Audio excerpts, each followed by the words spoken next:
বন্ধুরা নমস্কার। এসো গল্প শুনি ইউটিউব চ্যানেলে আমি কামাল আপনাদের সকলকে স্বাগত জানাই। গত শুক্রবার আমার এই চ্যানেলে আমি শুরু করেছি বিশিষ্ট কথাসাহিত্যিক সমরেশ মজুমদারের জনপ্রিয়তম উপন্যাস কালবেলার পাঠ। এই প্রথম পর্বটি আপনাদের সামনে হাজির করার পর যে অভূতপূর্ব সাড়া আমি আপনাদের কাছ থেকে পেয়েছি তাতে আমি অভিভূত। আমি কৃতজ্ঞতা জানাই সেই সব বন্ধুদের কাছে যারা ইতিমধ্যেই আমার এই উপন্যাস পাঠে অসম্ভব সাড়া দিয়েছেন, শুনেছেন।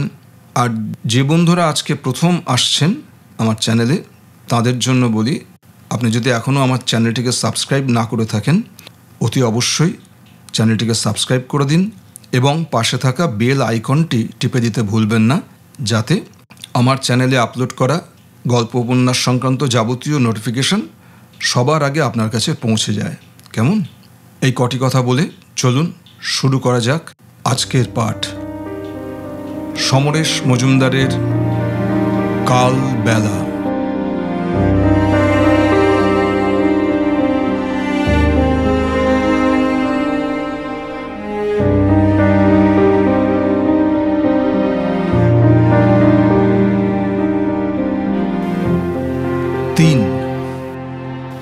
দেবব্রতবাবু খুব কাজের মানুষ, নইলে পুলিশ এত সহজে হাত গুটিয়ে নিত না। অনিমেষ শুনল লালবাজারে দেবব্রতবাবুর খুব জানাশোনা আছে।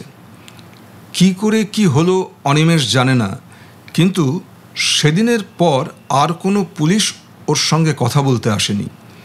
ব্যাপারটা জেনে দেবব্রতবাবুর ওপর শ্রদ্ধা বেড়ে গেল। হাসপাতালে এখন সে অনেকটা স্বচ্ছন্দ। দেবব্রতবাবু সেদিনই দুটো শার্ট আর পাজামা কিনে নিয়ে গিয়েছিলেন। পরদিন নীলা একটা ছোট বাস্কেটে তোয়ালে, সাবান আর পাউডার এনে দিয়েছে। একইভাবে দীর্ঘদিন শুয়ে থাকলে নাকি পিঠে ঘা হয়ে যায়, তাই পাউডারের ব্যবস্থা। শরীরটা পরিষ্কার হয়ে যাওয়ায় অনিমেষের মেজাজ ভালো হলো। শুধু এই একভাবে শুয়ে থাকাটাই অস্বস্তিকর। ঘুম আসে না, বদলে আজে বাজে চিন্তার ভিড় জমে।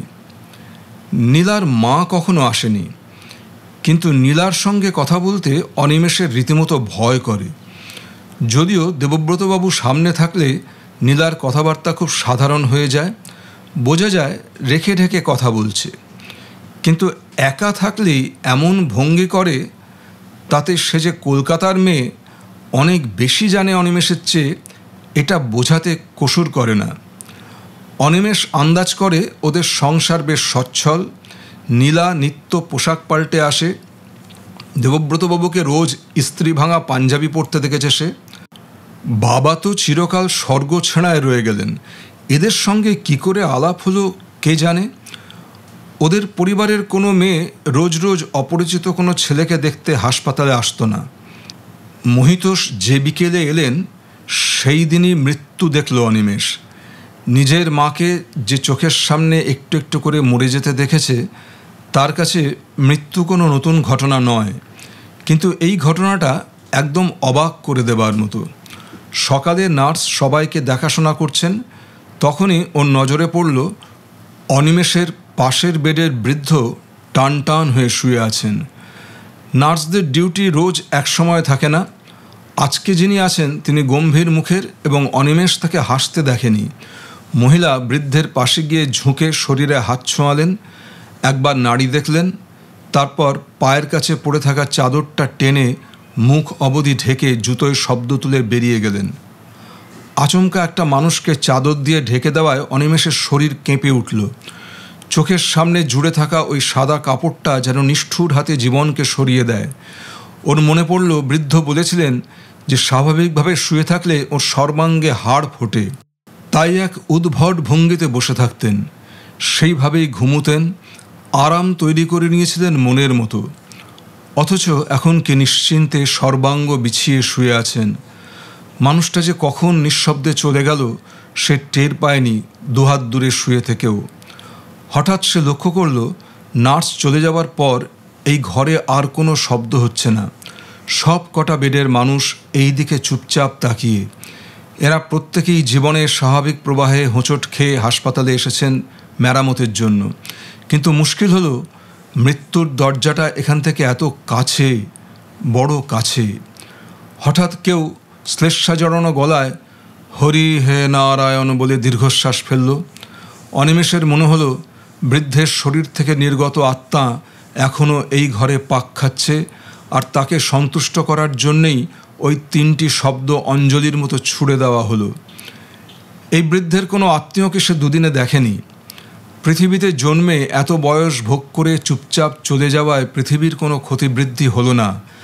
এত কষ্ট পাওয়া অথবা কাউকে কষ্ট দেওয়ার কি দরকার ছিল এই বৃদ্ধের, যদি চুপচাপ মৃত্যুর কাছে এভাবে আত্মসমর্পণ করতে হয়? সেদিন সেই অন্ধকার গলিতে পুলিশের বুলেট যদি আরও কয়েক ইঞ্চি ওপরে ছুটে আসতো, তাহলে অনিমেষেরও ওই একই হাল হতো। খুব বিরক্তিতে মাথা নাড়ল অনিমেষ। না, এরকম চুপচাপ সে মৃত হয়ে যাবে না। এদিন আরেকটা ঘটনা ঘটল। 11টা নাগাদ অনিমেষ দেখল ওর বেডের দিকে একটি ছেলে এগিয়ে আসছে। হঠাৎ চোখ পড়ায় চমকে উঠেছিল সে। সমস্ত শরীর কাঁটা দিয়ে উঠেছিল। মনে হয়েছিল সুনীলদা এগিয়ে আসছে। যে মানুষটাকে ওরা মাথায় করে নিয়ে গিয়ে জলপাইগুড়ির শ্মশানে দাহ করে এলো, সে কি করে এখানে আসবে? সে দেখল 25-এর নিচে বয়স, পাজামা আর হ্যান্ডলুমের গেরুয়া পাঞ্জাবি পরনে ছেলেটি ঘরে ঢুকে অন্য বেডগুলো একবার দেখে তার দিকেই এগিয়ে আসছে। কলকাতা শহরের কোনো ছেলেকে অনিমেষ চেনে না। ছেলেটি ওর বেডের পাশে এসে চুপচাপ দাঁড়িয়ে থাকলো খানিক, তারপর বলল, এখন তো আপনি সুস্থ, মানে কথা বললে অসুবিধা হচ্ছে না, তাই তো? অনিমেষ নিঃশব্দে মাথা নাড়ল। সে কিছুই বুঝতে পারছিল না। আপনি একটু সুস্থ না হলে আসতে পারছিলাম না। ওদের বুলেটটা নিচু হয়ে এসেছিল, এটুকুই যা সান্ত্বনা। আপনার সব খবর আমি জানি। 2 দিন জ্ঞান ফেরেনি, প্রচুর ব্লিডিং হয়েছিল। সামান্য জড়তা নেই কথায়। অপরিচিত শব্দটা কথা বলার ভঙ্গিতে নেই। আপনাকে আমি চিনতে পারছি না, সরাসরি বলে ফেলল অনিমেষ। কি করে চিনবেন? তখন তো আপনার হুঁশই ছিল না, শুধু মা মা বলে গোঙাচ্ছিলেন। হাসল ছেলেটি। যাক, আপনার জ্ঞান না ফিরলে আসতে পারছিলাম না। তারপর শুনলাম পুলিশ নাকি এমন মগজ ধোলাই করেছে যে আবার অজ্ঞান হয়ে গেছেন। বিস্ময় বেড়ে যাচ্ছিল অনিমেষের। ও কি সেই ছেলেগুলোর একজন যারা ট্রাম পুড়িয়েছিল? এই মুহূর্তে যদি সম্ভব হতো অনিমেষ উঠে বসত। ওর চোখ মুখে এক ধরনের উত্তেজনা ফুটে উঠল। আপনারা আন্দোলন করছিলেন? ওর এই হঠাৎ উত্তেজিত ভাবটা লক্ষ্য করেও ছেলেটি খুব সহজ গলায় বলল, হ্যাঁ। পুলিশ আপনাদের ধরতে আসেনি? না, বলেই হেসে উঠল ছেলেটি। তাহলে এখানে এলাম কি করে? আপনার সঙ্গে পরিচিত হই। আমার নাম সুভাষ সেন। চাকরি বাকরি পাইনি এখনও, টিউশনই করি কয়েকটা। আপনার নাম তো অনিমেষ। এবারে স্কুল ফাইনাল পাশ করে কলেজে ভর্তি হতে এসেছ? আরেকবার অবাক হলো অনিমেষ। এসব কথা সুভাষ জানল কি করে? সে লক্ষ্য করল সুভাষ বাক্যটা আরম্ভ করেছিল আপনি বলে, শেষ করল তুমিতে। টুলটা নিয়ে এসে সুভাষ বলল, তোমার সুটকেস খুলে এসব জানতে পারলাম। আমরা প্রথমে ভেবেছিলাম তুমি আমাদেরই দলের লোক। যাক, বাড়িতে খবর দেওয়া হয়েছে এখান থেকে? বিহ্বল অনিমেষ সময় নিল কথা বলতে। হ্যাঁ, বাবার এক বন্ধু দিয়েছেন, পুলিশও দিতে পারে। তারপরই সে প্রশ্নটা ছুড়ল, আপনাদের আন্দোলন এখনও চলছে? সুভাষ প্রশ্নটা শুনে অনিমেষকে ভ্রু কুঁচকে দেখল। কি বুঝলো অনিমেষ জানে না, তবে সন্দেহ ছিল ওর চোখে। যতক্ষণ আন্দোলনটা আমাদের সবাইকার না হবে, ততক্ষণ তার জীবন কয়েক ঘন্টা কিংবা দিনের। আমরা শুধু সরকারকে খুঁচিয়ে একটু বিরক্ত করতে পারি, কিন্তু সেটাকে বৃহৎ ব্যাপারে নিয়ে যেতে পারি না। তাই সেদিন গুলি চলল, ট্রাম পড়ল, কাগজে হেডিং হলো, কিন্তু মানুষের অবস্থা একই রয়ে গেল। তুমি রাস্তায় বেরোলে দেখবে জীবন একদম স্বাভাবিক। সেদিনের কথা কারো খেয়ালে নেই। অনিমেষ মন দিয়ে কথাগুলো শুনল। ওর খুব ইচ্ছে হচ্ছিল সেদিন কী ধরনের আন্দোলন তার বিস্তৃত বিবরণ সুভাষের মুখে শোনে, কিন্তু সংকোচ হলো এবার। কি মনে করবে বলা যায় না। তাই যে প্রশ্নটা নিজের কাছে অস্পষ্ট সেটাই ও জিজ্ঞাসা করল, আপনারা কিসের জন্য আন্দোলন করছেন? সুভাষ ওর মুখের দিকে তাকিয়ে কিছু ভাবল, তারপর বলল, জলপাইগুড়িতে তুমি কি বামপন্থী দলগুলোর সঙ্গে যুক্ত ছিলে? অনিমেষ ঘাড় নাড়ল, না। আজ থাক, পরে একদিন আলোচনা হবে। তোমার জন্য দুঃখিত, কলকাতায় পড়তে এসে কি হয়ে গেল। কতদিনে সারবে বলছে? এখনও বলেনি, তবে বাবার বন্ধু বলছেন বেশি দিন লাগবে না। ওকে উঠতে দেখে অনিমেষের খারাপ লাগছিল। সুভাষের সঙ্গে কথা বলতে ওর ভালো লাগছে। সুভাষ বলল, তোমার সুটকেস আর বেডিং নিচের এনকোয়ারিতে জমা দিয়েছে আজ। মনে হয় ওরা কিছু সরাবে না, দেখে নিও সব ঠিক আছে কিনা। যেন ঝিনুক খুলেই মুক্ত পেল অনিমেষ। হারানো জিনিস দুটো সুভাষ জমা দিয়ে গেছে জেনে ও বিহ্বল হয়ে পড়ল। কলকাতা শহরের কোনো মানুষ একটা দায়িত্ব নিজে থেকে নেবে সে কল্পনা করতে পারেনি। এখানকার মানুষের হৃদয় নেই, বিশ্বাস শব্দটা এই শহরে খুঁজে পাওয়া যাবে না, এসবই শুনে এসেছে এতকাল। অথচ ওর আহত শরীরটাকেই ওরা শুধু তুলে আনেনি, গলির ভেতর ছিটকে পড়ে থাকা জিনিসপত্র কুড়িয়ে এনে হাসপাতালে জমা করে দিয়ে গেছে। অনিমেষের বুক ভরে গেল। সে জিজ্ঞাসা করল, আপনি আবার আসবেন তো? তোমাকে এরা কবে ছাড়বে কিছু বলেছে? না। যদি উপায় থাকে তবে হাসপাতাল ছেড়ে যাওয়াই ভালো। ভারতবর্ষের হাসপাতালগুলোর সঙ্গে মর্গের কোনো পার্থক্য নেই। বিকেলে আমার সময় হবে না, এলে এই সময় আসব। এই সময় ওরা আসতে দেয়? এসেছি তো, আমি সব জায়গায় যেতে পারি। ব্রিটিশ আমল হলে লাট সাহেবের শোয়ার ঘরেও ঢুকে যেতে পারতাম। চলি। কয়েক পা এগিয়ে আবার ফিরে এলো সুভাষ। একটা কথা বলতে ভুলে গিয়েছি। কাগজে বেরিয়েছে প্রথম সারির একজন নেতাকে পুলিশ নাকি আহত অবস্থায় ধরেছে বলে দাবি করেছে। কিছু না পেয়ে ওরা পুতুলকে মানুষ বলে চালাচ্ছে। ওরা যদি আবার প্রশ্ন করে, জবাব দিও না। অনিমেষ সরল মনে জানালো, পুলিশ তো অভিযোগ তুলে নিয়েছে। ওরা আমার কাছে সেদিনের পর আর আসেনি। আমার বন্ধু দেবব্রতবাবু এটা ম্যানেজ করেছেন।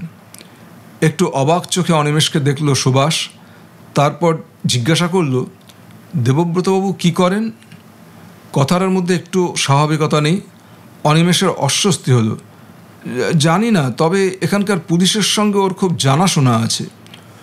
ও, তবে আর চিন্তা কি? কথাটা বলেই হনহন করে বেরিয়ে গেল সুভাষ। মন খারাপ হয়ে গেল অনিমেষের। যে উপমাটা এইমাত্র সুভাষ দিয়ে গেল সেটা মনের সব আনন্দ নষ্ট করে দেওয়ার পক্ষে যথেষ্ট। যেহেতু সে কোনো সক্রিয় আন্দোলনে যোগ দেয়নি, তাই পুতুল হয়ে গেল। আর দেবব্রতবাবুর কল্যাণে পুলিশ যে হাত গুটিয়ে নিয়েছে, এতে তার অপরাধ কোথায়? কিন্তু সুভাষের মুখের ভাব স্পষ্ট বলে দিল, কথাটা শুনে সে একটুও খুশি হয়নি। ওপাশের জানালা দিয়ে বাইরে তাকালো সে। এখন কড়া রোদ। সুভাষ নিজে থেকে না এলে তার দেখা পাওয়া আর সম্ভব নয়। পাশের বেডে এখনও সেই বৃদ্ধ চাদর মুড়ি দিয়ে পড়ে আছেন। সুভাষকে একটা মৃতদেহের অস্তিত্ব বুঝতে পেরেছিল। দুপুরবেলায় ঘুম এলো না। আজকাল অবশ্য এটাই নিয়ম হয়ে দাঁড়িয়েছে। পাশের বিছানা এখন ফাঁকা। এমনকি বেড কভার না থাকায় ময়লা তোষকটা বিশ্রী দাঁত বের করে হাসছে। ওদিকে চোখ রাখা যায় না। সুভাষের সঙ্গে আলাপ হওয়ার পর অনিমেষের মন কেমন ভার হয়ে আছে। সুভাষ ওর চেয়ে বয়সে খুব একটা বড় নয়, অথচ ওর সঙ্গে কথা বললে নিজেকে ছেলে মানুষ বলে মনে হয়। অনিমেষ জোর করে ভাবনাটাকে অন্যদিকে ঘোরাতে চাইল। দেবব্রতবাবু বলেছিলেন যে স্কটিশ চার্চে ওর এক বন্ধু নাকি অধ্যাপনা করেন। অনিমেষ সেখানে ভর্তি হয়ে বাড়িতেই পড়াশোনা করতে পারে। ফার্স্ট ইয়ারে কাউকেই বেশি পড়তে হয় না। অ্যাটেন্ডেন্সের গড় ঠিক থাকলেই প্রমোশন পাওয়া যায়। তা সেটাও নাকি ম্যানেজ হয়ে যাবে। এটা শুনে অনিমেষ কিছুটা নিশ্চিন্ত হয়েছে, কিন্তু যতক্ষণ ব্যবস্থাটা পাকা না হচ্ছে ততক্ষণ স্বস্তি নেই। ফার্স্ট ইয়ারটা শুয়ে শুয়েই কাটাতে হবে। বিকেলবেলায় মহিতোষ এলেন, সঙ্গে দেবব্রতবাবু। আজ নীলা আসেনি। দূর থেকে বাবাকে দেখতে পেয়ে খানিকটা সংকোচ আর কেন জানা নেই অপরাধ বোধ এলো অনিমেষের। মহিতোষ সোজা মানুষ, চা বাগানের নির্জনতায় থেকে সরল কিন্তু আত্মকেন্দ্রিক জীবনযাপনে অভ্যস্ত। অনিমেষ জানে বাবা তাকে ঘিরে অনেক আশা করেন। ওকে ডাক্তার হতে হবে, অনেক পসার হবে, প্রচুর টাকা আসবে, এই লক্ষ্যে পৌঁছাতে যে ফর্মুলা, তার বাইরে তিনি ছেলেকে কিছুতেই দেখতে চান না। অথচ কলকাতায় সে পড়তে আসুক এ ব্যাপারে তার কোথায় যেন দ্বিধা ছিল। হয়তো ভেবেছিলেন জলপাইগুড়ি থেকে আইএসসি পাশ করে কলকাতায় পড়তে গেলে ওর আরও দায়িত্ববোধ এবং বয়স বাড়বে, সুতরাং চিন্তার কিছু থাকবে না। সেই ছেলে কলকাতায় পৌঁছে পুলিশের গুলিতে আহত হয়ে হাসপাতালে শুয়ে আছে খবর পেয়ে পাগলের মতো হয়ে উঠেছিলেন তিনি। খবরটা এলো লোকাল থানা থেকে। সাব ইন্সপেক্টর ছেলে সম্পর্কে জেরা করতে শুরু করে দিয়েছিলেন। যেন অনিমেষ কলকাতায় খুব বড় ডাকাতি করতে গিয়ে আহত হয়েছে। একটা কথা তার মাথায় ঢুকছিল না, একদম আনাড়ি ছেলে কলকাতায় গিয়ে কি করতে পারে যার জন্য পুলিশ গুলি করবে? কাগজে তিনি পোড়া ট্রাম বাস আন্দোলনের ছবি দেখেছেন। মহিতোষের সব গুলিয়ে যাচ্ছিল। তার মনে হচ্ছিল নিজের ছেলেকে তিনি কখনোই চিনতে পারেননি। ট্রেনে গেলে অনেক সময় পড়ি কি মরি করে তেলিপাড়া থেকে যে বেসরকারি মালের ট্রেন ছাড়ে তাতেই জায়গা করে নিলেন। অনিমেষের এই খবরটা জলপাইগুড়িতে শরীরশেখরকে জানাবার সময় পেলেন না আর। শেষ দুপুরে দমদমে নেমে সোজা দেবব্রতবাবুর কাছে চলে এসেছেন তিনি। জীবনে প্রথম প্লেনে চড়ার উত্তেজনা একটু টের পেলেন না মহিতোষ। দমদম থেকে হরেন মল্লিক লেনে আসতে যে কলকাতা পড়ল তা শান্ত, কোথাও কোনো বিক্ষোভ নেই। কল্পনাই করা যাচ্ছে না এখানে এসে অনিমেষ কী কারণে গুলি খেতে পারে। দেবব্রতবাবু বাড়িতে ছিলেন। দীর্ঘকাল বাদে দেখা হওয়া মাত্র মহিতোষ হাসপাতালে যেতে চাইলেন, কিন্তু তখন দুপুর, যেতে চাইলে সম্ভব নয়। দেবব্রতবাবু মহিতোষকে বুঝিয়ে সুঝিয়ে সমস্ত ঘটনাটা শোনালেন। এর কিছুটা অনিমেষের কাছে দেবব্রতবাবু জেনেছেন, কিছুটা পুলিশের সূত্রে, বাকিটা অনুমান। অনিমেষ এখন মোটামুটি ভালো, জীবনের কোনো আশঙ্কা নেই জানতে পেরে মহিতোষ কিছুটা শান্ত হলেন। সকালে পাওয়া উত্তেজনাটা হঠাৎ নিভে এলে নিজেকে খুব ক্লান্ত মনে হলো। দেবব্রতবাবু ওকে বোঝালেন এখন কিছুই করার নেই, শুধু সময়ের অপেক্ষা। থায়ের হাড়ে গুলি লেগে সেখানে ফ্র্যাকচার হয়েছিল, অপারেশন হয়েছে, ডাক্তার বলছে মাস 6 বিছানায় চুপচাপ শুয়ে থাকলে অনিমেষ হাঁটতে পারবে। দুর্ঘটনা তো ঘটেই, কিন্তু মুশকিল হলো সেটা ঘটবার আগে কিছুতেই জানা যায় না। মহিতোষ বললেন, আসলে আমার ভাগ্যটাই এরকম। ওর মা চলে গেল একটা সামান্য দুর্ঘটনায়, কোনো কারণ ছিল না। ছেলেটা এতকাল দাদুর কাছে মানুষ হয়েছে, আমি নিশ্চিন্ত ছিলাম। স্কুল ফাইনালে ও যখন ফার্স্ট ডিভিশন পেল আমি অবাক হয়ে গিয়েছিলাম। পড়াশোনায় ভালো, কিন্তু বড্ড জেদি আর অবাধ্য মনে হতো। তা রেজাল্ট ভালো হতে ওকে ঘিরে একগাদা কল্পনা করে ফেললাম, অথচ দেখুন সঙ্গে সঙ্গে আবার দুর্ঘটনা। দেবব্রতবাবু বললেন, আপনার ছেলেকে অবাধ্য বলে মনে হয় না কিন্তু। মহিতোষ হাসলেন, ওটা ঠিক বাইরে থেকে বোঝা যাবে না। ও যেটা ভালো মনে করে সেটা করবেই। এককালে কংগ্রেসের কাজকর্ম করত আমার অপছন্দ সত্ত্বেও। দেবব্রতবাবু অবাক হলেন, অনিমেষ কংগ্রেস করত? আমি ঠিক জানি না, তবে সেরকমই শুনেছিলাম। নেহাতি কাঁচা ব্যাপার, চাপল্য তো ওই বয়সেই আসে। মহিতোষ নিজেই উড়িয়ে দিলেন কথাটা। ঠিক আছে, আপনি কোনো চিন্তা করবেন না, ওর কলেজে ভর্তির সব ব্যবস্থা হয়ে যাবে। স্কটিশে অ্যাপ্লিকেশন জমা দিয়ে রাখছি, সুস্থ হলে ক্লাস করবে। স্কটিশে কেন? প্রেসিডেন্সিতে জায়গা পাবে না? না, মানে ধরাধরির ব্যাপার তো। ক্লাস না করলে প্রেসিডেন্সি খাতায় নাম রাখবে না, খুব কম্পিটিশান ওখানে। স্কটিশকে আর আগের মতো আছে? দ্বিধাগ্রস্ত দেখালো মহিতোষকে। তার উপর কোএডুকেশন কলেজ। দূর মশাই, ওসব নিয়ে ভাববেন না।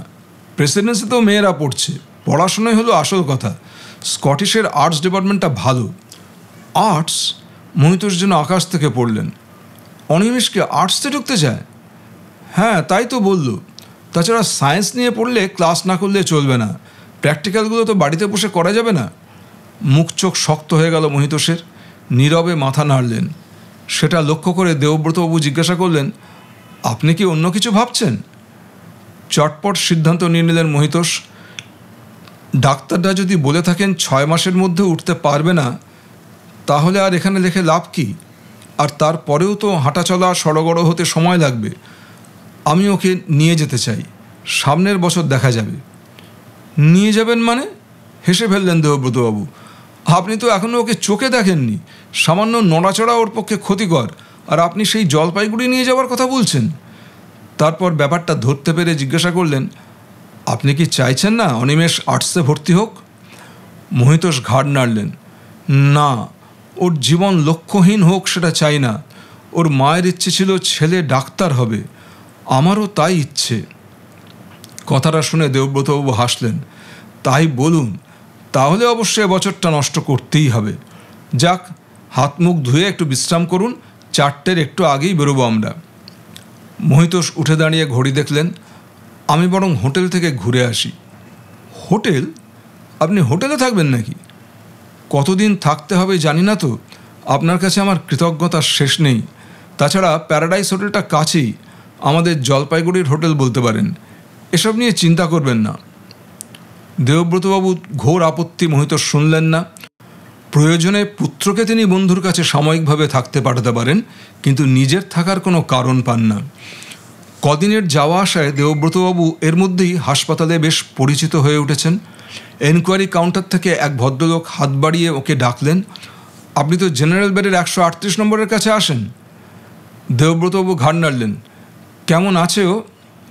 খারাপ কিছু রিপোর্ট নেই। আপনার পেশেন্টের নাম অনিমেষ, তাই তো? হ্যাঁ, কি হয়েছে? ভদ্রলোক বললেন, আজ সকালে একজন আপনার পেশেন্টের নাম করে 2টো লাগেজ দিয়ে গেছে। ওকে দেখিয়ে তো কোনো লাভ নেই, আপনারা যদি চান তো নিয়ে যেতে পারেন। দেবব্রতবাবু অবাক হয়ে মহিতোষের দিকে তাকালেন। মহিতোষ এগিয়ে এসে বললেন, আমি একটু দেখতে পারি? দেবব্রতবাবু পরিচয় করিয়ে দেওয়ার ভঙ্গিতে বললেন, ইনি পেশেন্টের বাবা। চিনতে পারলেন মহিতোষ। বেডিংটা তো বটেই, সুটকেসটাও সঙ্গে এনেছিল অনিমেষ। রাস্তা থেকে কুড়িয়ে কেউ হয়তো দিয়ে গেছে, কিন্তু এতদিন বাদে চিনে চিনে এগুলো এখানে কি করে পৌঁছালো সেটাই বোধগম্য হচ্ছিল না ওদের। জিনিসপত্র মিলিয়ে দেখার কোনো মানে হয় না। প্রথমত ওতে কি কি ছিল তাই মহিতোষ জানেন না, আর যদি কিছু হারিয়ে থাকে তা কখনোই পাওয়া যাবে না। এগুলো কেউ দিয়ে গেছে তাই যথেষ্ট। কলকাতার হাসপাতাল সম্পর্কে কোনো ধারণাই ছিল না মহিতোষের। খাটের অভাবে যাতায়াতের পথের পাশেই রোগীদের শুয়ে থাকতে দেখে যে চিন্তা মাথায় এসেছিল সেটা দূর হলো ঘরে এসে। একদম দেওয়াল ঘেঁষা বিছানায় ছেলে শুয়ে আছে, কোমর অবধি একটা চাদরে ঢাকা, মুখ শুকনো, ভীষণ রোগা দেখাচ্ছে। এক পলকে চেহারাটা দেখেই মহিতোষ হঠাৎ উত্তেজিত হয়ে উঠলেন। যে ছেলের জন্য এতটা পথ ঊর্ধ্বশ্বাসে দৌড়ে এলেন তারই জন্য মন তিক্ত হলো। তার মনে পড়ল, এই ছেলে চিরকাল অবাধ্য এবং একসময় মুখোমুখি দাঁড়িয়ে সেই জেদ প্রকাশ করেছে। নিজের গোঁয়ার্তুমির জন্যে ওর এই অবস্থা।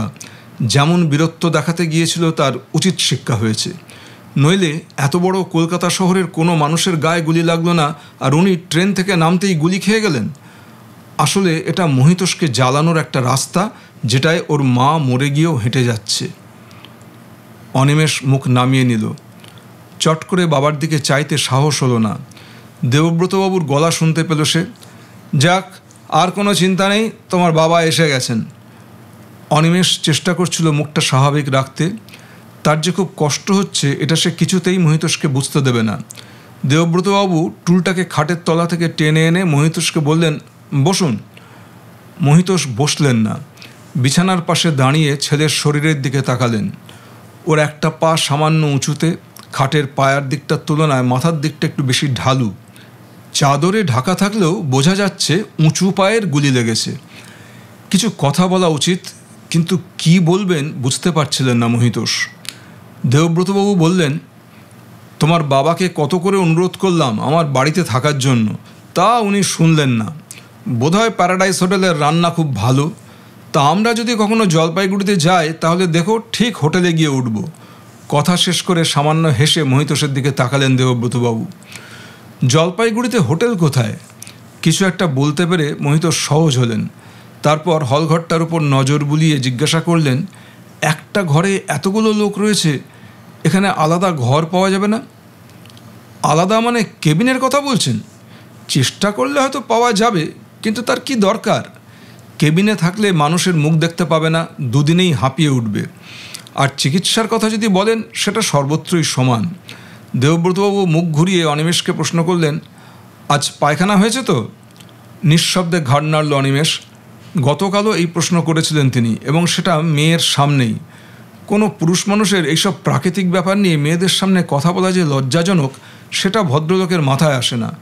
দেবব্রতবাবু বললেন, গুড, আসলে ওটা ক্লিয়ার হয়ে গেলে আমাদের অর্ধেক রোগী সেরে যায়, যদিও তোমার ওই পজিশানে ওটা খুব ডিফিকাল্ট। ভাঙা পা জোড়া লাগার সঙ্গে পায়খানা পরিষ্কারের কী সম্পর্ক অনিমেষ বুঝতে পারল না। মহিতোষ জিজ্ঞাসা করলেন, এখানে খাবার টাবার কেমন দেয়? প্রশ্নটা ঠিক কাউকে নির্দিষ্ট করে নয়। দেবব্রতবাবু অনিমেষের দিকে তাকালেন। এখনও অবধি কোনো শক্ত খাবার অনিমেষ খায়নি। কাল থেকে তাকে ভাত দেওয়া হতে পারে বলে দুপুরের নার্স বলে গেছে। উত্তরটা দেবব্রতবাবুই দিলেন। হাসপাতালে কি আর রাজভোগ খাওয়াবে? ডাক্তার যদি রাজি হয় তাহলে ওকে বাড়িতে নিয়ে যাই, কি বলেন? অনেক আরামে থাকবে। এখানে কথা বলার লোকই পাওয়া যায় না।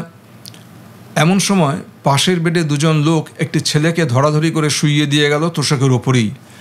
এখনও চাদর পাতার সুযোগ হয়নি। ছেলেটা বিছানায় শুয়ে আহ করতে লাগলো সমানে। ওর সঙ্গীরা যে সেবা যত্ন করছে তাতে সুরাহা হচ্ছে না কিছুই। দেবব্রতবাবু সেদিকে তাকিয়ে জিজ্ঞাসা করলেন, এখানে একজন বুড়ো ছিল না? অনিমেষ আস্তে উত্তর দিল, উনি মারা গেছেন। সে কি? কালই তো দেখে গেলাম। হতভম্ব দেবব্রতবাবুর মুখটার দিকে তাকিয়ে অনিমেষ বলল, আজ সকালে টের পাওয়া গেল। এবার মহিতোষ কথা বললেন, টের পাওয়া গেল মানে? একটা লোক কখন মরে গেছে তা কেউ খবর রাখলো না? অদ্ভুত ব্যাপার তো। তুই দেখলি? এই প্রথম ছেলেকে সরাসরি প্রশ্ন করলেন মহিতোষ। অনিমেষ বাবার দিকে তাকালো। খুব বিচলিত দেখাচ্ছে ওকে। বাবাকে দেখার পরই যে সংকোচটা এসেছিল এখন সেটা অনেক কম। বরং বাবার অদ্ভুত ব্যবহারে সে খুব অবাক হয়ে যাচ্ছিল। ওর আহত হবার পর যিনি জলপাইগুড়ি থেকে ছুটে এলেন তিনি এসে অবধি একটাও কথা বলেননি। কি করে ঘটনাটা ঘটল জিজ্ঞাসাও করেননি। গম্ভীর মুখে অনিমেষ মহিতোষের প্রশ্নটার উত্তর দিল, হ্যাঁ। দেবব্রতবাবু বললেন, চলুন দেখি। তবে আপনি যা চাইছেন তা হবে না। অন্যমনস্ক মহিতোষ বললেন, মানে? ওই যে তখন বলছিলেন না ছেলেকে নিয়ে ফিরে যাবেন, সেটা অসম্ভব। দেখেই বুঝতে পারছেন নিশ্চয়ই। তার ওপর আপনাদের বিখ্যাত মণিহারি ঘাট পার হয়ে যাওয়া, কিছু হয়ে গেলে সারা জীবন আফসোস করতে হবে। কিন্তু এখানে রাখা মানে আপনার উপর অত্যাচার করা। তাছাড়া এবছর যখন নষ্ট হচ্ছেই, চলুন আগে ডাক্তারের সঙ্গে কথা বলে দেখি। অনিমেষকে কিছু না বলে ওরা বেরিয়ে গেলেন। কথাগুলো শোনামাত্র অনিমেষের কপালে ভাঁজ পড়েছিল। মহিতোষ এসেছেন তাকে ফিরিয়ে নিয়ে যেতে। এটা ঠিক, হাসপাতালের বিছানায় শুয়ে থাকতে ভালো লাগছে না, কিন্তু জলপাইগুড়িতে ফিরে গেলে নিশ্চয়ই এখানকার কলেজে আর ভর্তি হওয়া যাবে না। একটা বছর চুপচাপ বৃথায় চলে যাবে এবং উনি সেটা মেনে নিয়েছেন। অনিমেষের মনে হচ্ছিল সে যদি একবার এখান থেকে জলপাইগুড়ি ফিরে যায় তাহলে আর কখনো কলকাতার কলেজে পড়া হবে না। কিন্তু সে এখন তো কিছুই করতে পারে না। যার বিছানা থেকে 1 ইঞ্চি উঠে বসার সামর্থ্য নেই তার কথা কেউ শুনবে কেন? যদি দাদু থাকতেন কাছে। অনিমেষ শরীরশেখরের অভাব ভীষণভাবে অনুভব করল। দাদুর কথায় বাবা না বলতে পারতেন না, আর দাদুকে রাজি করানো নিজেকে রাজি করানোর মতোই সহজ। এখনও সে ভালোভাবে কলকাতার রাস্তায় হাঁটেনি, কলকাতার কিচ্ছুটা দেখেনি। বিছানায় শুয়ে শুয়ে ট্রামের চাকার ঘর ঘর শব্দ ছাড়া কলকাতা ওর কাছে অচেনা। তবু অনিমেষের মনে হচ্ছিল কলকাতা ছেড়ে চলে গেলে তার সব কিছু শেষ হয়ে যাবে। অনিমেষ চোখ বন্ধ করে দিল। হঠাৎ সে অনুভব করল কেউ যেন খাটের পাশের টুলটায় এসে বসেছে। সে চোখ খুলল না। খানিক বাদে সে মহিতোষের গলা শুনতে পেল। গলা অদ্ভুত বিষণ্ণ এবং কেমন ভাঙা ভাঙা। এরকম গলায় বাবাকে কখনো কথা বলতে শোনেনি সে। মহিতোষ বললেন, খুব কষ্ট হচ্ছে খোকা? চোখ খুলল না অনিমেষ। এতক্ষণ কোথায় ছিল জানা নেই। অভিমানের সুতোটা টান টান হয়ে যেতে আলতোভাবে পায়ের ওপর স্পর্শ পেল অনিমেষ। ওর অপারেশনের জায়গায় হাত রেখে মহিতোষ জিজ্ঞাসা করলেন, খোকা, খুব ব্যথা করছে রে? সামান্য স্পর্শ, কিন্তু অনিমেষের মনে হলো কেউ করাত দিয়ে ওর পা কাটছে। অন্য সময় হলে আর্তনাদ করত, কিন্তু এখন শারীরিক যন্ত্রণাটাকে দাঁতে চাপল সে। প্রাণপণে স্বাভাবিক গলায় সে বলার চেষ্টা করল, না বাবা।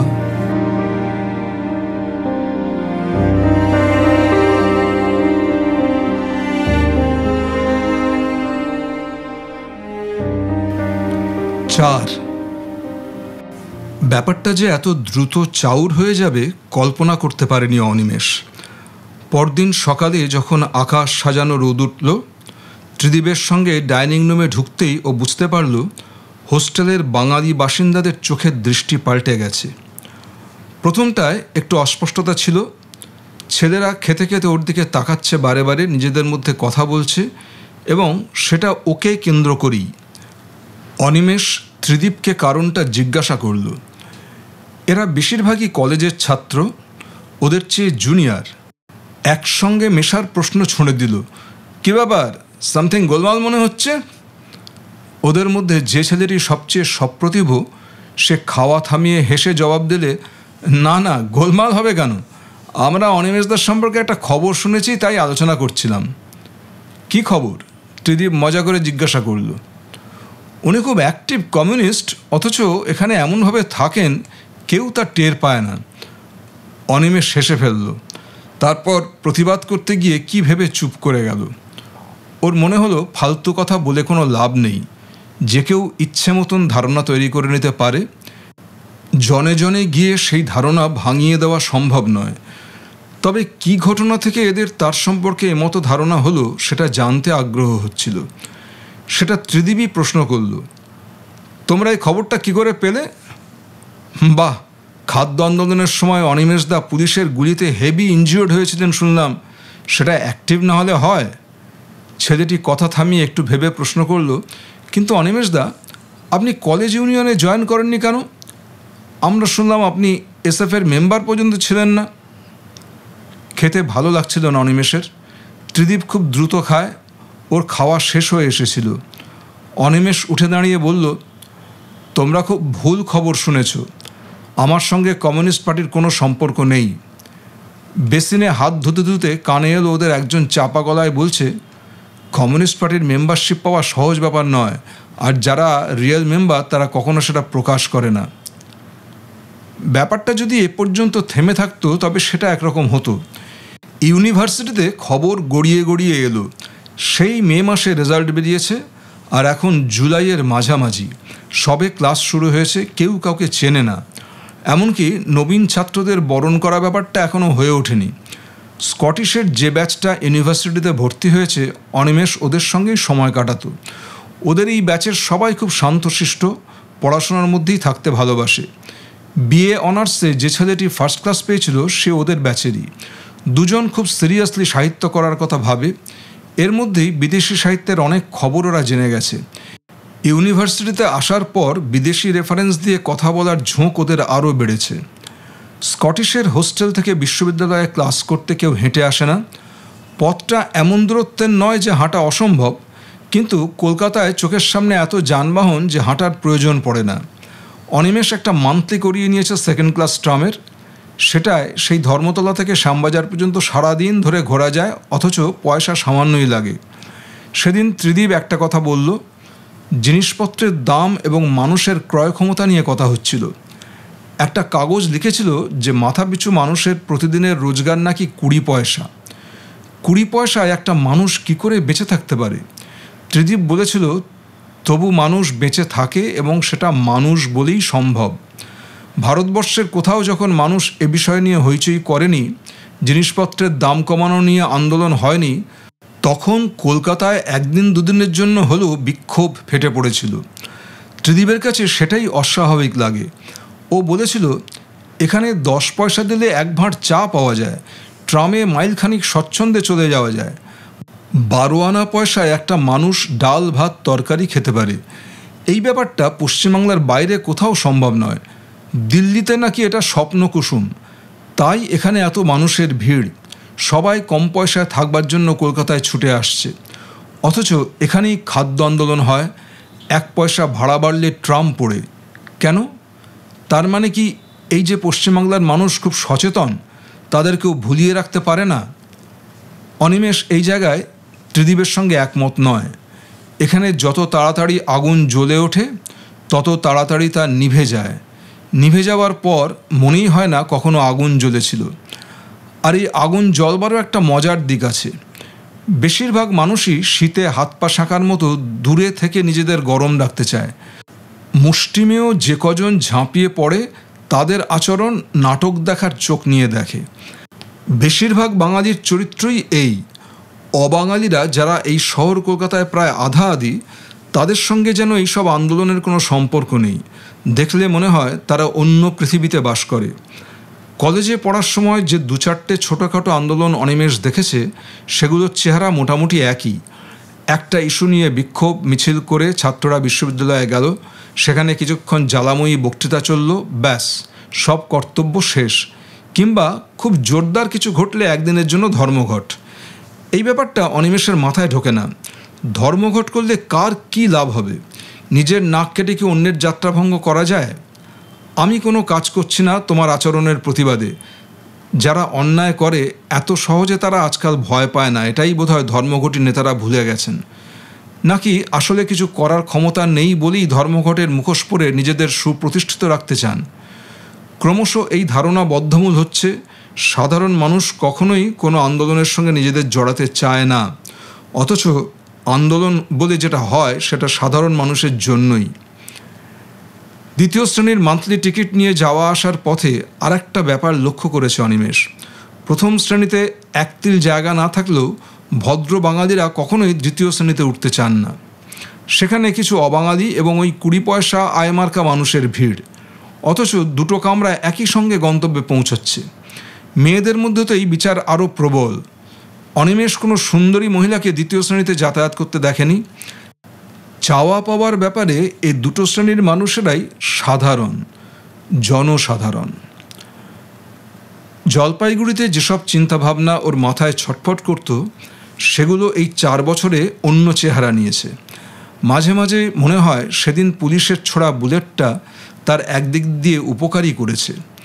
এই যে অতদিন বিছানায় শুয়ে থাকা, শরীর কাহিল হওয়ায় সতর্ক হয়ে চলাফেরা, এগুলো অনেক উদ্দামতাকে সংযত করতে সাহায্য করেছে। না হলে যে উদ্দীপনা প্রথমবার কলকাতায় আসবার সময় বুকের মধ্যে আঁচড় কাটত, সেটা তাকে এতদিনে কোথায় নিয়ে যেত কে জানে। খোলা চোখেও যে অনেক সময় দৃষ্টি থাকে না, সেটা সেরকম সময় ছিল। বিশ্ববিদ্যালয়ের পুরনো বাড়িটায় ওদের ক্লাস শুরু হয়েছে। বইপত্র এখনও কেনা হয়নি। মহিতোষ এখনও টাকা পাঠাননি। রেজাল্ট বের হবার পর যখন সে জলপাইগুড়ি থেকে এবার এলো, তখন ভর্তির অতিরিক্ত টাকা মহিতোষ দিতে পারেননি। MA ক্লাসে কীরকম বই কিনতে হয় ওরা কেউ জানেন না, অনিমেষও বলতে পারেনি। রেজাল্ট বের হবার পর মহিতোষ একটু পাল্টে গেছেন। তার এখন মনে হচ্ছে অনিমেষ যদি ফার্স্ট ক্লাস নিয়ে MA পাশ করতে পারে, তাহলে কোনো কলেজে অধ্যাপনার চাকরি পেয়ে যাবে। যদিও মাইনে কম, তবু চাকরিটায় সম্মান আছে। এসব ব্যাপারে দেবব্রতবাবু তাকে হালফিল খবর চিঠিতে জানিয়ে থাকেন। দেবব্রতবাবুর বাড়িতে অনেক দিন যাওয়া হয়নি। মনে পড়ে হাসপাতাল থেকে বেরিয়ে প্রায় মাস 3 ওর বাড়িতে থাকতে হয়েছিল অনিমেষকে। একটুও কষ্ট হয়নি। দেবব্রতবাবু ব্যবসা করেন, কিন্তু কী ধরনের ব্যবসা তাও জানে না। দিনরাতের খুব কম সময়ই ওকে বাইরে যেতে দেখেছে সে সময়, কিন্তু বাড়িতে সচ্ছলতা সবখানে। ব্যাপারটা জিজ্ঞাসা করতে সংকোচ হতো। নীলা কলেজে পড়ছে। কলেজ মানে সকালে সেজেগুজে যেত আর 12টা নাগাদ খুব পরিশ্রান্ত হয়ে ফিরে আসতো। সারাটা দুপুর নীলার সঙ্গে গল্প করে কেটে যেত। গল্প মানে পৃথিবীর কোনো বিষয় যা থেকে বাদ নয়। কদিনের মধ্যে তুই তোকারিতে সম্পর্কটা নামিয়ে এনেছিল নীলা। অত বড় একটা মেয়েকে তুই বলতে লজ্জা করত, কিন্তু মেয়েটার ব্যবহার এত সহজ যে লজ্জা প্রকাশ করাটাই একটা লজ্জাজনক ব্যাপার। কিন্তু একটা ব্যাপার বুঝতে পারছিল, নীলার মতন মেয়ে জলপাইগুড়িতে সে কখনো দেখেনি। সীতা, উর্বশী কিংবা রম্ভার থেকে নীলা যেন 1000 মাইল আলাদা জাতের মেয়ে। মন্টু বলতো, যৌবন এসে গেলে মেয়ে পুরুষে বন্ধুত্ব হয় না। অনিমেষের মনে হয়েছিল মন্টু নীলার মতো মেয়েকে দেখেনি। কোনো রকম নকল লজ্জা বা ঢং ছাড়া একটা মেয়ে যখন কথা বলতে পারে, তখন তাকে বন্ধু না ভেবে পারা যায়? ওর কলেজে যাওয়া আসার পথে ছেলেরা দাঁড়িয়ে থেকে যেসব মন্তব্য ছুঁড়ে মারে, সেগুলো অকপটে বলতে পারে নীলা। গুডি ছেলেদের দেখলে কি ভীষণ ক্যাবলা মনে হয়, আবার অতিরিক্ত স্মার্টদের দেখলে গা জ্বলে যায়, অনিমেষের জানা হয়ে গেছে। ওদের বাড়িতে থাকার শেষের দিকে ওর সহপাঠিনীর এক দাদাকে ভালো লাগতে শুরু হয়েছিল। অনিমেষকে সেটা জানাতে দ্বিধা করেনি নীলা। একসঙ্গে একই বাড়িতে থেকে এক মুহূর্তের জন্য অন্য কোনো রকম আচরণ করতে দেখেনি ওকে, অথচ হাসপাতালে প্রথম আলাপের দিন অনিমেষ নীলার সম্পর্কে একটা মোটা দাগের ধারণা করে ফেলেছিল। পরের বছর হোস্টেলে আসার পর দেবব্রতবাবুর ওখানে সে গিয়েছে মাঝে মাঝে। দেবব্রতবাবুও খোঁজখবর নিতে এসে থাকেন, কিন্তু নীলার সঙ্গে সে আড্ডাটা আর জমেনি। একটা বছর নষ্ট হওয়ায় নীলা ওর থেকে এক ধাপ এগিয়ে গেছে। বিয়ে পড়ার সময় একটা ছোট্ট ঘটনা ঘটেছিল, যার পর অনিমেষ আর দেবব্রতবাবুর বাড়িতে যায়নি মানে সম্পর্ক চলে যাওয়া নয়, যেতে ঠিক ইচ্ছে করে না। ব্যাপারটা ওকে এত চমকে দিয়েছিল যে এখনও ভাবলে কুল কিনারা পায় না। দেবব্রতবাবু মাঝে মাঝে অনুযোগ করেন তার বাড়িতে সে যাচ্ছে না বলে। কারণটা ওকে বলা যায় না, তাই জানাতে পারেনি অনিমেষ। যাকে বলা যেত সে কোনো দিন জিজ্ঞাসা করেনি। নীলা কখনোই ওর হোস্টেলে আসেনি। যখন বাড়িতে যেত তখন হেসে গল্প করত, খবরাখবর নিত, ব্যাস। এক এক সময় অনিমেষের মনে হয়েছে সরাসরি গিয়ে নীলাকে ব্যাপারটা বলে, ওর কি বক্তব্য সেটা জেনে নেয়। নীলা যেমন সহজ মেয়ে, নিশ্চয়ই সত্যি কথা বলবে, কিন্তু সেই জিজ্ঞাসা করাটাই যে অস্বস্তির। সেই বিকেলটা ছিল শীতের। সন্ধেটা আসবার আগেই কলকাতা ধোঁয়াটে হয়ে যায়। নীলাদের বাড়িতে এসেছিল অনিমেষ। এসে শুনল নীলা দেবব্রতবাবুর সঙ্গে সিনেমা দেখতে বেরিয়েছে। ওর আসার কোনো কথা নয়, ওরা জানেও না। মাসিমা খুব আদর করে ওকে খাওয়ালেন। ভদ্রমহিলাকে কখনো গম্ভীর মুখে দেখেনি অনিমেষ। ওদের এই বাড়িটা সুখী সংসারের একটা দারুণ উদাহরণ। মহিতোষ তাকে নিয়ে সিনেমা দেখতে গেছেন, এটা স্বপ্নেও ভাবা যায় না। ওদের ফিরতে দেরি হবে বলে অনিমেষ চলে আসছিল। বাড়ি থেকে বেরিয়ে গলি দিয়ে হাঁটছে, এমন সময় কেউ একজন ওর সামনে এসে দাঁড়ালো। অনিমেষ দেখল ছেলেটি ওর চেয়ে সামান্য বড় হবে, কোঁকড়া কোঁকড়া চুল, এই শীতেও কোনো গরম জামা গায়ে নেই। অনিমেষ থমকে দাঁড়াতেই ছেলেটি গম্ভীর গলায় বলল, তোমার সঙ্গে আমার খুব জরুরি কথা আছে। অনিমেষ হকচকিয়ে গিয়েছিল। কোনো রকমে বলল, আপনি কে? আমি যেই হই তোমার তাতে কি দরকার? কথা আছে, শুনতে হবে। বাহ, আপনাকে আমি চিনি না। অনিমেষকে থামিয়ে দিয়ে ছেলেটি বলল, ঠিক আছে, তুমি আমার সঙ্গে এসো, ওপাশে একটা পার্ক আছে, সেখানে বসবো। কথা বলার সময় ছেলেটি বারংবার চারপাশে তাকাচ্ছিল। ওর চোখ মুখে এমন একটা উত্তেজনা ছড়ানো যে স্থির হয়ে দাঁড়াতে পারছে না। অনিমেষের মনে হলো ছেলেটি তো অন্য কারোর সঙ্গে তাকে গুলিয়েও ফেলতে পারে। এই আবছা অন্ধকারে সেটা অসম্ভব নয়। সে জিজ্ঞাসা করল, আপনি আমাকে চেনেন? তুমি তো অনিমেষ, এসো, আমি এগোচ্ছি। ছেলেটি সামনে হাঁটছে। ইতস্তত করেও অনিমেষ ওকে অনুসরণ করল। ঠিক ভয় নয়, অনিমেষের মনে হচ্ছিল এমন কিছু মারাত্মক ব্যাপার ঘটেছে যার ফলে ছেলেটির তাকে খুব প্রয়োজন, কিন্তু সেটা এমন অস্পষ্ট যে ওটা জানবার আগ্রহ ওকে পার্কে টেনে আনলো। সে পার্কের ভেতর ঢুকে দেখল একটা খালি বেঞ্চিতে ছেলেটি বসে আছে। ছোটোখাটো পার্ক, কিন্তু মানুষের ভিড় কম। অনিমেষকে একটু পা টেনে হাঁটতে দেখে ছেলেটি বলল, তোমার পায়ে কি এখনও ব্যথা আছে? অবাক হয়ে তাকালো অনিমেষ। ঘাড় নেড়ে না বলতে বলতে ভাবল এই ছেলেটি ওর সম্পর্কে অনেক কিছু জানে। কি ব্যাপার? বেঞ্চিতে বসলে ছেলেটি এবার কেমন মিইয়ে গেল। যে উত্তেজনায় অনিমেষকে এখানে ডেকে এনেছে সেটা কমে আসতেই ও কথা খুঁজে পাচ্ছে না, এটা টের পাওয়া যাচ্ছিল। অনিমেষ বলল, কি কথা বলুন। ছেলেটি হঠাৎ কাতর গলায় বলে উঠল, তুমি আমাকে চেনো না, আমার নাম শ্যামল, আমি নীলাকে প্রাণের চেয়ে বেশি ভালোবাসি। এরকম কথা শুনবে অনুমান করতে পারেনি অনিমেষ। ও অবাক হয়ে ছেলেটিকে দেখতে লাগলো, এবং এতক্ষণে ওর খেয়াল হলো প্রথম থেকে শ্যামল ওকে সমানে তুমি তুমি বলে যাচ্ছে, অথচ ওকে খুব বেশি বয়স্ক মনে হচ্ছে না তার। নীলাকে ভালোবাসে বলেই কি অনিমেষকে তুমি বলার অধিকার পেয়ে যাবে? বিরক্ত হয়ে সে অন্যদিকে তাকালো। ছেলেটি সেই রকম গলায় বলল, আমি তোমার কাছে কি বলবো, আমার মনে হচ্ছে পাগল হয়ে যাব। কোনো রকমে অনিমেষ বলতে পারল, এসব কথা আমাকে বলছেন কেন? শ্যামল বলল, কারণ তুমি আমাকে সাহায্য করতে পারো। আমি? হতভম্ব হয়ে গেল অনিমেষ। তুমি এমন ভাব করছো যেন কিছুই বুঝতে পারছো না। আর চোখে তাকালো শ্যামল। বিশ্বাস করুন, আমি কিছুই বুঝতে পারছি না। হয় তুমি মিথ্যুক, নয় না, নীলা কখনোই মিথ্যা কথা বলতে পারে না।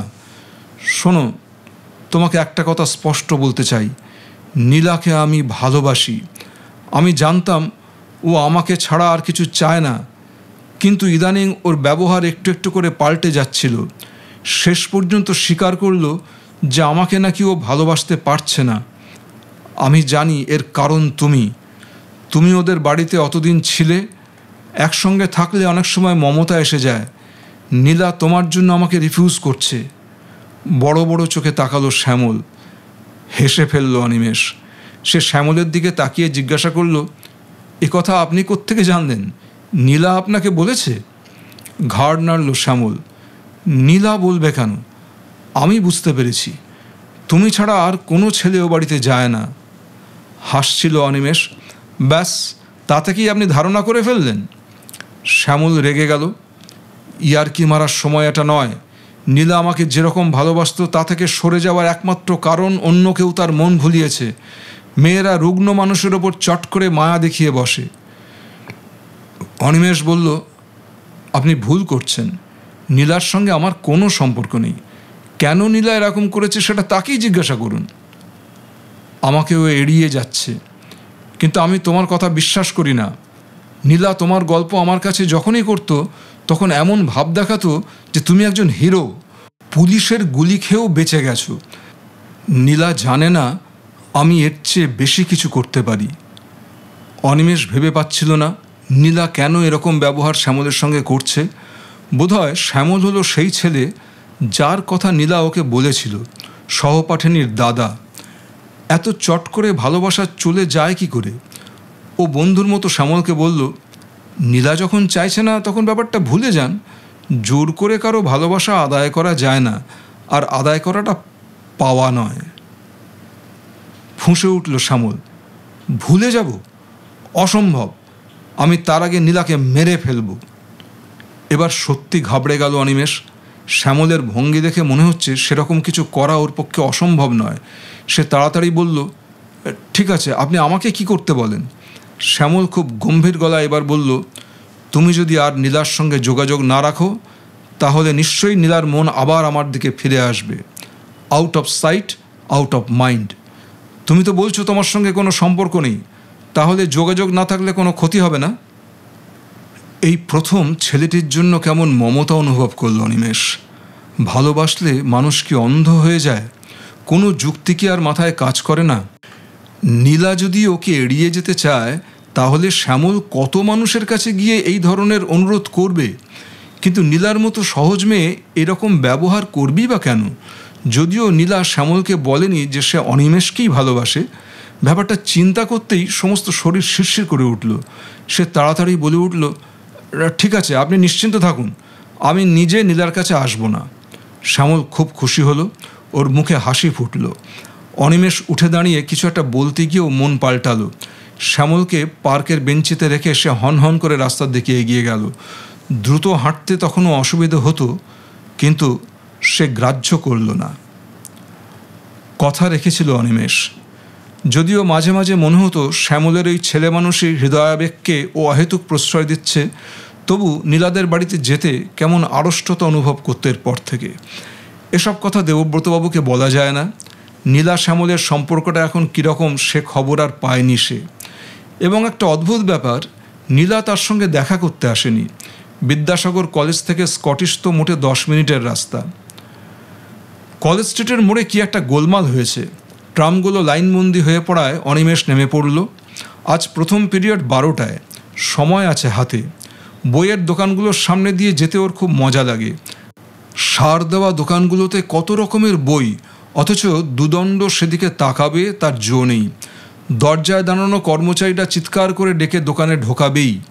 যারা ওই ফুটপাতে হাঁটবে তারা সম্ভাব্য খরিদ্দার বলে বোধহয় ওরা ধারণা করে। এক একদিন তো প্রায় হাত ধরে টানাটানি চলে ভেতরে নিয়ে যেতে, তা বই কেনার প্রয়োজন থাকুক বা না থাকুক। ওদের কবল থেকে নিজেকে বাঁচিয়ে বই দেখার মধ্যে লুকোচুরি খেলার মতো একটা মজা আছে। হ্যারিসন রোড পার হয়ে এপারে আসতেই অনিমেষ চমকে উঠল। প্রায় 5 বছর পর দেখল চেহারার সামান্য পরিবর্তন হয়েছে, কিন্তু চিনতে একটুও অসুবিধা হয় না। সেই গেরুয়া পাঞ্জাবিটি আর পাজামা, কাঁধে শান্তিনিকেতনী ব্যাগ, মাথার চুল উস্কো খুস্কো, হাতে সিগারেট নিয়ে কিছু ভাবছে। অনিমেষ সোজা সামনে গিয়ে দাঁড়ালো। চিনতে পারছেন? আচমকা প্রশ্নটায় মুখে ভাঁজ পড়ল, কিন্তু সেটা খুব অল্প সময়ের জন্য। তারপরই অনিমেষের হাত ধরে প্রবল ঝাঁকুনি। আরে তুমি? অনিমেষ বলল, যাক, শেষ পর্যন্ত চিনতে পারলেন। সুভাষ সেন বলল, কি আশ্চর্য, চিনব না কেন? তবে তুমি খুব বড় হয়ে গেছো। মুখটা দাড়ি গোপে ঢেকে ফেললেও চিনতে অসুবিধা হবে কেন? কেমন আছো? ভালো। অনিমেষ উত্তরটা দিতে গিয়ে টের পেল এতদিন বাদে সুভাষ সেনকে দেখতে পেয়ে ওর খুব ভালো লাগছে। তোমার পা এখন ঠিক হয়ে গেছে তো? সুভাষ পায়ের দিকে তাকাতেই অনিমেষ বলল, প্রায় ঠিক, কোনো অসুবিধা হয় না, তবে দৌড়লে লাগে। সুভাষ হাসল। দৌড়বার কি দরকার? হেঁটে হেঁটে যদি পৌঁছে যাওয়া যায় সেটাই তো ভালো। তারপর বলো, আছো কোথায়, কি করছো? একটা সময় ওর সুভাষের ওপর অভিমান হতো। এই কয় বছরে কলকাতা শহরে যখনই সে হেঁটেছে তখনই মনে হয়েছে হয়তো একদিন সুভাষের সঙ্গে দেখা হয়ে যাবে, কিন্তু কোনো দিন সেরকম কিছু হয়নি। হাসপাতালে একদিন এসে সেই যে সুভাষ চলে গেল, আর দেখা পায়নি তার। সুভাষ বলেছিল আবার তাকে দেখতে আসবে, কিন্তু কথা রাখেনি। ইচ্ছে করলে কি সুভাষ তার ঠিকানা হাসপাতাল থেকে সংগ্রহ করে দেবব্রতবাবুর বাড়িতে যেতে পারত না? এসব চিন্তা যত পুরনো হয়েছে তত মনে হয়েছে তার কাছে সুভাষের আসবার কী কারণ থাকতে পারে। সে সুভাষদের আন্দোলনের সঙ্গে সংশ্লিষ্ট নয়। একদিন যে হাসপাতালে এসে দেখা করে জিনিসপত্র দিয়ে গেছে তাই ঢের। কিন্তু সুভাষ যে কথা দিয়েছিল আসবে, কথা দিয়ে না এলে বড় কষ্ট হয়। এখন এই মুহূর্তে সেই সব অভিমানগুলো যখন ওর মনে দুলতে শুরু করেছে, সুভাষ বলল, নাও, এতদিন পর দেখা হলো, একটা সিগারেট খাও। চারমিনারের প্যাকেটটা সামনে এগিয়ে ধরতেই অনিমেষ ঘাড় নাড়ল। না, সিগারেট সে খায় না তা নয়, কিন্তু ওই যে অতদিন বিছানায় শুয়ে থাকতে হলো, তারপর থেকে খাওয়ার ঝোঁকটাই একদম চলে গেছে। আর এখন মহিতোষ যে টাকা পাঠান, তাতে সিগারেট খেতে গেলে খুব অসুবিধা হবে। অনিমেষ এখন কি করছে তা জেনে টেনে নিয়ে সুভাষ বলল, বাহ, তুমি দেখছি বেশ গুডি বয়। যাক, তোমাদের ক্লাস শুরু হয়েছে, ওখানে আমাদের ছেলেদের সঙ্গে আলাপ টালাপ হলো? আপনাদের ছেলে মানে? অনিমেষ অবাক হলো। সুভাষ ওর দিকে স্পষ্ট চোখে তাকালো, তারপর জিজ্ঞাসা করল, তুমি কি স্কটিশে ছাত্র ফেডারেশন করতে না? অবশ্য করলে তো আমি জানতামই। অনিমেষ ঘাড় নাড়ল। না, ইউনিয়নের সঙ্গে আমার সরাসরি সম্পর্ক ছিল না। সুভাষ এবার অবাক হলো। সে কি? আমার যদ্দূর মনে হচ্ছে হাসপাতালের বিছানায় শুয়ে তুমি বামপন্থী কথাবার্তা বলেছিলে। অনিমেষ বুঝতে পারছিল না কি করে ব্যাপারটা বোঝাবে। সে যদি চটপট বলে বসে যে আন্দোলনের ব্যাপারটা ওর কাছে স্পষ্ট নয় বলে সে সক্রিয় হতে পারেনি, অথবা স্কটিশের ছাত্র ফেডারেশন কতগুলো বিলাসী ছেলের সময় কাটানোর একটা মাধ্যম বলে তার মনে হয়েছিল, তাহলে সুভাষদা সে কথা নিশ্চয়ই খুব সহজে মেনে নেবে না। ওর ভয় হচ্ছিল এ কথা শুনলে বরং সুভাষদা ওকে ভুল বুঝতে পারে। অনিমেষ বলল, আসলে আমার এই পা নিয়ে এত বিব্রত ছিলাম যে কিছু করতে সাহস পেতাম না। কথাটা শেষ করেই মনে হলো উত্তরটায় ফাঁকি থেকে গেল। সে আবার বলল, তাছাড়া কোনো ব্যাপার অস্পষ্ট থাকলে আমার মন তার মধ্যে যেতে সায় দেয় না। কিন্তু অস্পষ্টতা কিসের জন্য, এ নিয়ে কারোর সঙ্গে আলোচনা করেছো কখনো? সুভাষ ওর কাঁধে হাত রাখল। অনিমেষ উত্তর দিল, না, আসলে কিছু কিছু ব্যাপার আছে যা নিজেই ভেবে ঠিক করে নেওয়া যায়। সুভাষের হাতের আঙুল ওর কাঁধে শক্ত হলো। না, আলোচনাই পথ পরিষ্কার করে। ঠিক আছে, একদিন তুমি আর আমি বসবো। একা একা লড়াই করা যায় না। অনিমেষ বলল, মাঝে মাঝে আপনার কথা ভাবতাম, কিন্তু ঠিকানা জানি না যে দেখা পাবো। কটা বাজে? সুভাষ ঘড়ি দেখল, 12টা বাজতে 3 মিনিট বাকি। সে বলল, তুমি তো ইউনিভার্সিটিতে যাচ্ছ, চলো তোমার সঙ্গে একজনের আলাপ করিয়ে দিই। অনিমেষ অস্বস্তির গলায় বলল, কিন্তু আমার যে 12টায় ক্লাস। সুভাষ বলল, কি সাবজেক্ট? অনিমেষ বলল, বৈষ্ণব সাহিত্য। সুভাষ হাসল, ওটা জেনে তোমার কি কাজে লাগবে? পরীক্ষার আগে 3 দিন চোখ বোলালেই নম্বর পেয়ে যাবে। বিমানের সঙ্গে আলাপ করো, দেখবে ভবিষ্যতে কাজ করতে সুবিধা হবে। ক্লাস না করে কোথাও যেতে খারাপ লাগছিল অনিমেষের। তবু সে জিজ্ঞাসা করল, বিমান কে? সুভাষ বলল, ক্যালকাটা ইউনিভার্সিটি স্টুডেন্টস ফেডারেশনের জেনারেল সেক্রেটারি।